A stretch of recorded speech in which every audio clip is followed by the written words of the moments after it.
Hello, what is happening everybody? This is Rob of Rule of Two Review. Welcome back to the channel, and today is Q&A day. These are some of my favorite videos to do. You guys know I bring that up every time I do a new Q&A. And it's been a couple of months, so the other day I realized it was time for me to put another call out to you guys for some questions, which I did both on Twitter and on the YouTube community page. I got a ton of responses as usual, and I've decided to do less answers this time. The past couple of Q&As, I've split them up into two videos because I had so many on YouTube and so many on Twitter, and I'm a little bit more pressed for time lately, so I decided to just truncate this and make this one video. I'm taking 5 questions from Twitter and 5 from YouTube, so I'm going to be answering 10 in total today. The past 2 weeks has actually been really awesome for the channel. I've had great growth, great responses, a lot of views, great subscriptions. I mean, it's just been a fantastic couple of weeks, so I appreciate all of the new viewers and the new subscribers. I do want to remind you that if you want to be a part of these Q&As and these videos in the future, you should feel free to follow me on Twitter, where I'm super active and I'm always making different comments about things happening, and I'm always talking to you guys about this, that, and the other, usually gaming related. So it's the perfect place to kind of follow me and know exactly what's going on. So with all that out of the way, let's go ahead and jump into today's first question. So we'll start with the first 5 questions from Twitter.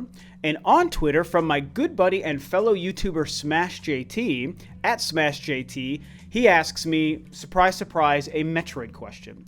He says, if you could have only one version of Metroid game moving forward after Metroid Prime 4 releases, would you go with 2D or 3D?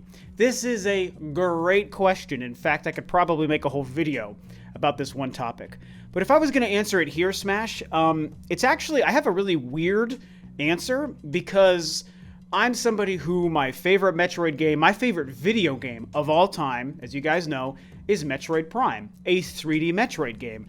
However, I actually think Metroid overall still shines in 2D. When I think of Super Metroid and the original Metroid and Zero Mission and Fusion, even Samus Returns, I love these games. There's something about 2D Metroid backtracking, platforming action that I think is fantastic. However, if I was to answer your question about where I would want Metroid to go going forward, even though I think 2D is the best, I actually think that the best answer is 3D.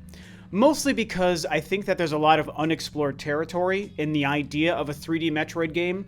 We've only had, there's Federation Force and Metroid Prime Hunters on the DS, but if we take those games away from it, we really have the 3 Metroid Prime games, on the console, and then also Other M as the only games that have really done the 3D gameplay for the Metroid universe. And I think that going forward, to keep the series a little bit more relevant with its contemporaries in the industry, and to keep it more interesting to a lot of new people and new gamers and younger gamers as the years and decades go on, I think that for Metroid's best chance at survival and popularity, that's one of the main reasons I say 3D is probably the better answer. And again, it almost hurts me to say because I just love and adore 2D Metroid gameplay so much. I mean, I grew up on the original Metroid, okay? So I've got all the love for 2D that one could have. But I think when I think about future 3D Metroid games, if they wanted to go open world or tackle some other genres or ideas we haven't seen, I just think there's some opportunity there. So as much as I want to answer 2D, my true answer is 3D. Next question on Twitter comes from Ryan at SnackPack84.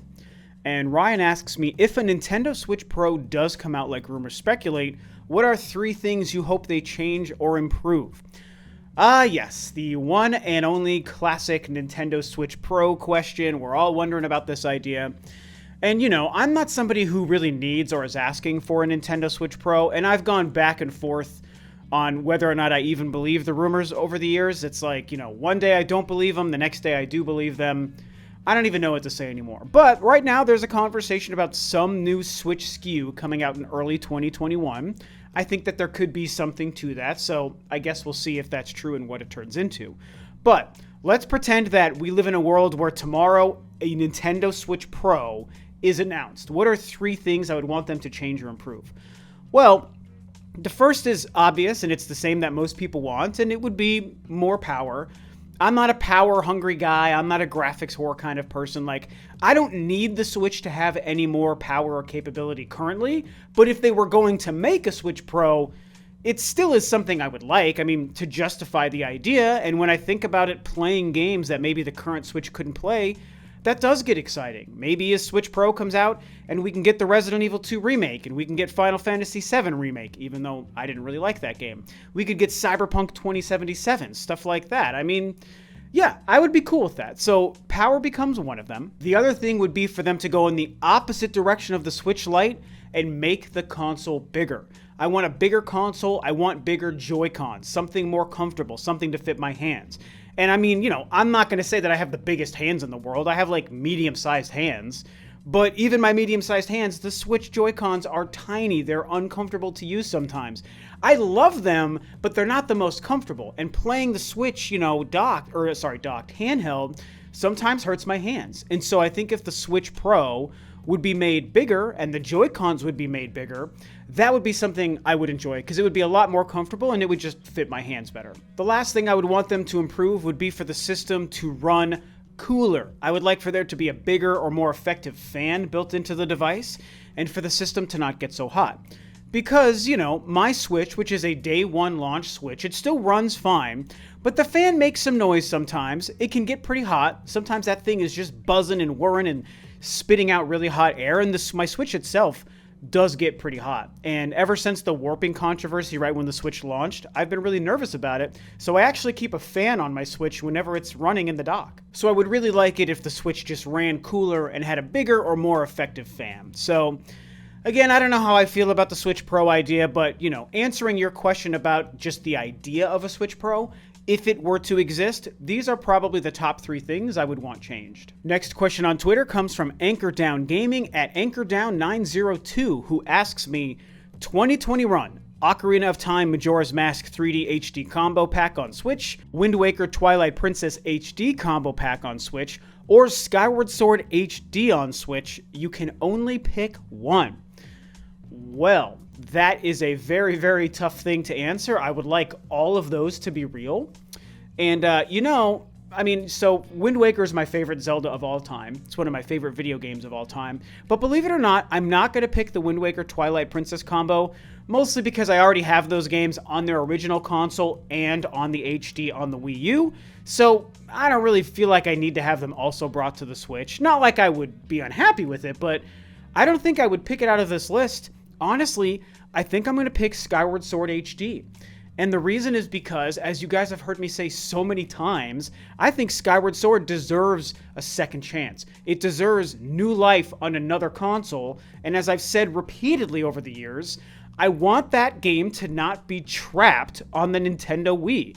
I want to see it brought to another console. The Switch is the best opportunity because the Joy-Cons might be able to replicate some of the Wii Motion Plus, and I want to see that game in HD. Not like in a Dolphin emulator, like a true Nintendo-produced and developed HD version of that game. I love Skyward Sword currently, and to think of an improved version on the Switch gets me so excited. So honestly, yeah, my answer would be Skyward Sword HD. Next up, we have a question from Fluffy the Ostrich at Fluffy the Ostrich on Twitter. And Fluffy asks me, as someone who hasn't owned a PlayStation since PS2, I'm considering getting a PS5 after Ratchet & Clank. Since some PS4 games will be backwards compatible, what would be the top 3 to get for someone who primarily plays on Nintendo consoles? So it's an interesting conundrum you find yourself in. I totally get it. I understand. You know, obviously Ratchet & Clank is an ideal game to get if you're a Nintendo fan moving over to PlayStation. As far as other games that translate well from Nintendo to Sony, it's kind of hard for me to say, you know, and I know both consoles' libraries inside and out, but I really can't think of anything specifically if you're trying to make a Nintendo fan enjoy PlayStation games. That part becomes hard for me. So I think the best thing I can do is just tell you what some of the best PS4 games are. The 3 games I would probably suggest to you, regardless of being a Nintendo fan or not, would be God of War, because I think that game is just incredible, and no matter who you are, you're probably going to like it, for the most part. I would say Ghost of Tsushima, that just came out, is a great open world game, and it's both very different from Breath of the Wild, but also feels kind of similar to Breath of the Wild, just in terms of how the world acts and how you interact with the world, I just think it's fantastic, and I think that you would probably like it. And then I would also say the Shadow of the Colossus remake, because that's just a great game. There's something about the overall design, the art direction, the atmosphere, the tone, that just feels like it actually might be a pretty decent translation from Nintendo to Sony. So those are probably the 3 games that jump to my mind right away. God of War, Ghost of Tsushima, and Shadow of the Colossus. Last question on Twitter comes from Toastios at Mark Toastios, who says, do you think Game Pass is a winning strategy for Microsoft? This is actually a really hard question to answer right now because Game Pass is still relatively new. And I don't know if we yet understand exactly how much it's helping or hurting Microsoft and how much it's helping or hurting the developers of these games. I mean, I just don't think we have enough info to go on.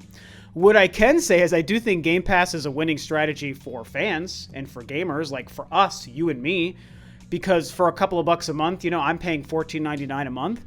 I can download and play any one of those, hundreds of games on Game Pass. And it's saved me money a couple times, I'll admit. And I definitely think it's cool. Like, even for me, as somebody who isn't a fan of digital content, I will admit, since I have Game Pass, I've used it, and sometimes it's really great to have the convenience of just downloading a game without paying anything extra, and I just have it to play.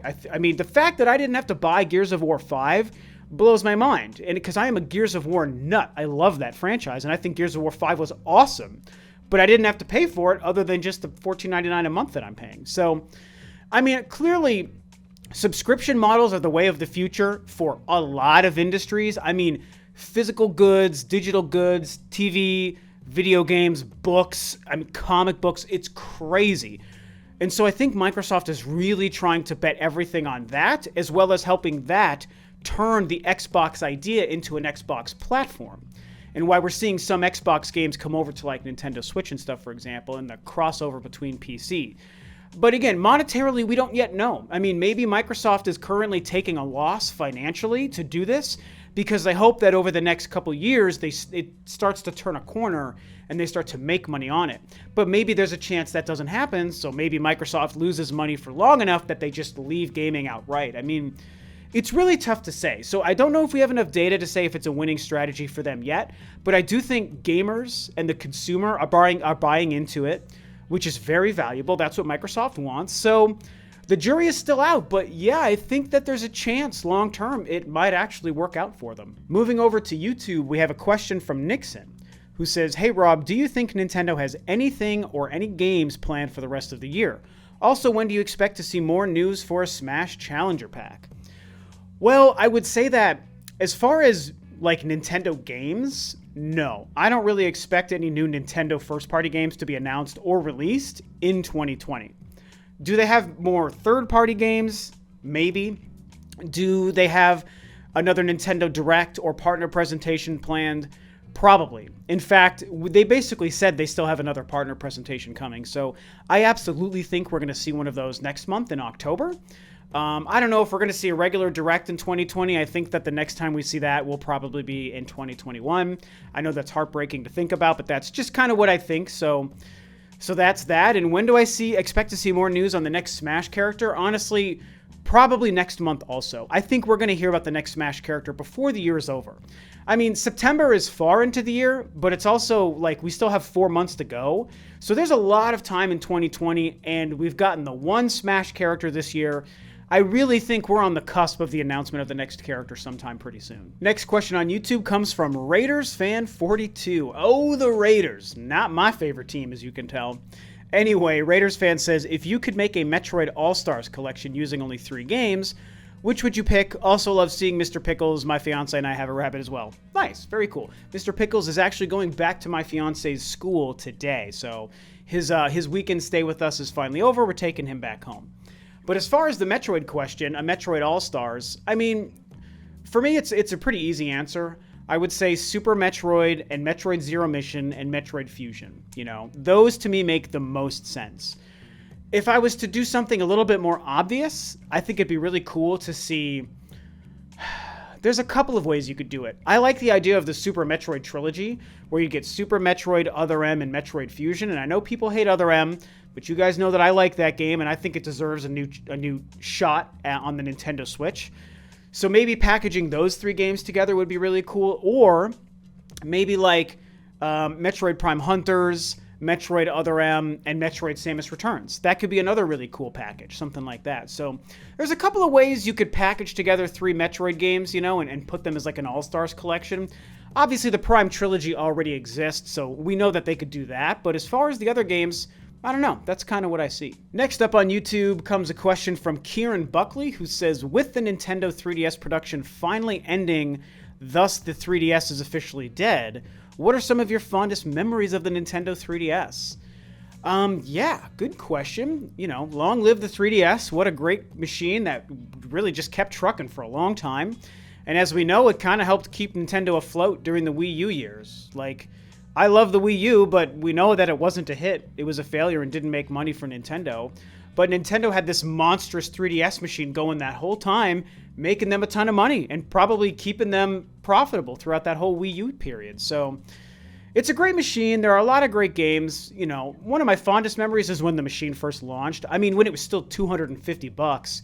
I was actually doing podcasts out of my house back in Denver with some friends, and we were just on iTunes. This is before I got on YouTube, back in 2011 when it launched, and one of my buddies on the podcast bought a 3DS right when it came out, and he brought it over and was showing us what Street Fighter looked like and what the 3D slider was like, and he showed us the AR stuff with the cards that it came with and how you could make like different things pop up out of your kitchen counter and whatnot. And I'd never played with that stuff before that, and I just thought it was so cool. So my first hands-on experience with the 3DS in my house was amazing back in 2011. Beyond that, I think my fondest memory is simply the fact that in 2017, Nintendo announced Metroid Prime 4, and then as soon as their show was over, they also announced Metroid Samus Returns, a new 2D Metroid game. It was a remake of an old game, but it was basically brand new, and it was only coming out in a couple of months at that time, and then when the game came out, it was an amazing game.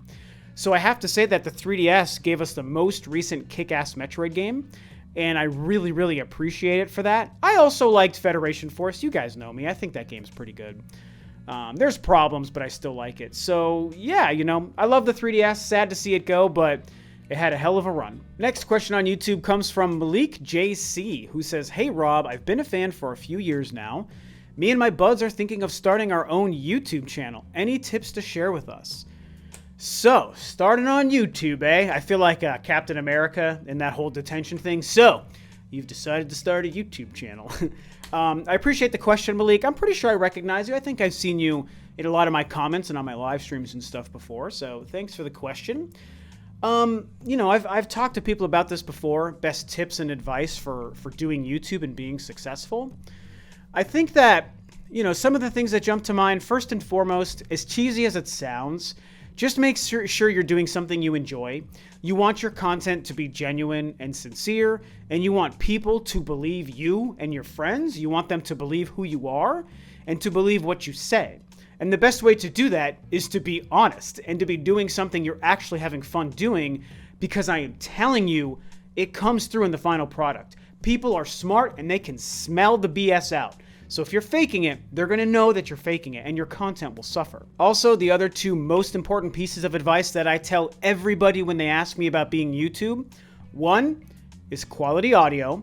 I think, yes, quality video is important, but beyond that, audio is even more important. You want to sound good. People pick up on that without even realizing it as soon as they start watching your video. You don't want crappy, echoey room sounds and noises when you're talking. You want a decent microphone, and you want something that sounds pretty good. It doesn't have to be amazing. My audio isn't amazing, but my audio is pretty good, and I think that it's a huge reason why I've seen success over the years. So definitely have good audio. Shoot for good audio before you shoot for good video. Do the video down the road if you need to, if you can't do them at the same time. And then consistency. Be consistent. I cannot stress that enough. Consistency. It matters, man. And being consistent doesn't mean putting up a video every day or 5 videos every day. Okay, people can mistake consistency for velocity. Just volume, just throwing stuff at the algorithm and at YouTube and at your subscribers. And I mean, if that's what your channel needs and what works, you can do that. But I'm just saying by default, I don't think consistency means that. It just means be fairly regular. I mean, my channel, since I started it in 2013, I've constantly done a couple of videos a week. You know, anywhere from 2 to 4 videos a week is what I've done for like almost 7 years now, coming up on 7 years. And it's done really well for me. Even though I haven't blown up to 100,000 subscribers, I do really well for my size. And I'm always growing, and I get very good views for my view to subscriber ratio. And I think that part of the reason is both YouTube and viewers understand my level of consistency.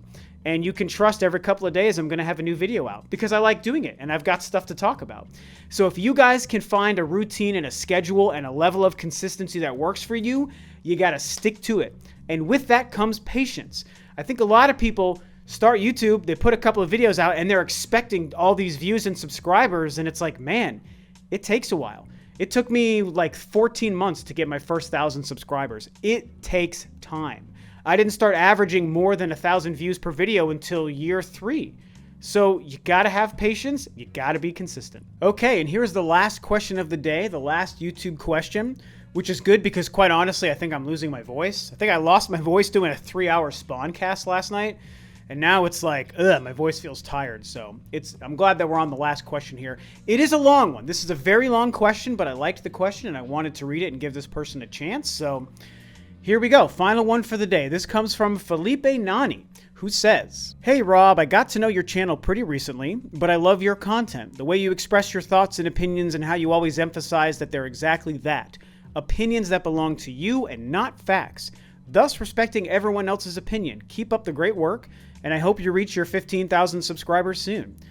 So my question or curiosity is, what's your history with the GameCube? In what moment of your life you played it? What are your favorite games on it, besides the Primes, obviously? And what kinds of memories do you have that are connected or attached to this wonderful console? It is my favorite console of all time, and I love hearing other people's experiences with it, even though I had a short and kind of sad history with mine. I got it at launch, and I played religiously when I could, took it to a friend's house in travels. I loved the handle. Organized clandestine championships at my school. It was amazing. But unfortunately, my GameCube spent a total of 18 months in repair centers due to lack of official parts. I'm from Brazil, and Nintendo has always been the hardest video game company to be a fan of here. Also, it got stolen from my house in 2003. They broke in to steal only the console accessories and games. This happened before I could finish Prime 1 and play Prime 2 and many other classic titles from that generation, which is why I'm hoping so much to see a Metroid Prime trilogy on Switch before Prime 4. This question was also a way for me to share this story because it changed the course of my life in ways that mean more than simply losing a possession. That's why I would love to know more about your story with the GameCube. I know this can get long, so if you do answer it, do it however you like. Thanks for reading anyway. Well, that is a crazy story. Thank you so much, Felipe, for sharing that. That's very insane. Really sad to hear that you had your console stolen and that it was stuck in repair centers. And I know you mentioned you're from Brazil, and I think a lot of us know that Nintendo is very tough when it comes to the Brazil market. And I think that sucks, man. That's really unfortunate. So I'm glad that you had and loved the GameCube, but I'm really sad to hear about your story. And so yeah, for your sake, I hope more GameCube games get a second chance of life on the Switch, and obviously the Prime trilogy. I'm with you there. So yeah, my history with the GameCube, part of the reason I wanted to answer this isn't just because of your crazy story, but also because I love the GameCube. I have a very, very special sentimental attachment to the GameCube. In fact, the GameCube stands as my second favorite video game console of all time. I love it that much. I was 21 when it came out. I traded in my Nintendo 64 to pick one up from like a used video game store right down the road from me. I actually had to walk in the snow from my apartment with my 64 to the shop to trade it in for a GameCube and then come back home with it in the snow because the GameCube was still new at the time and it was sold out everywhere. And, the reason I love it is because that was a period in my life and a generation for Nintendo. Again, I was in my early 20s, where I saw Nintendo trying to do something cool and techy, finally moving into disc-based format, doing the mini-disc thing. They had memory cards, just like PS2 and Xbox, and I was like, Nintendo's doing something really cool here. And I loved, seeing the new generation of graphics at that time. It was very, very exciting. Also, in 2002, I started working for GameStop. I was an assistant manager at GameStop for 3 years, from 2002 to 2005. And during that time, my fanship of Nintendo just skyrocketed. And I grew up as a Nintendo fan in the 80s and 90s, but during the GameCube era, working for GameStop, I really found myself loving Nintendo more than ever.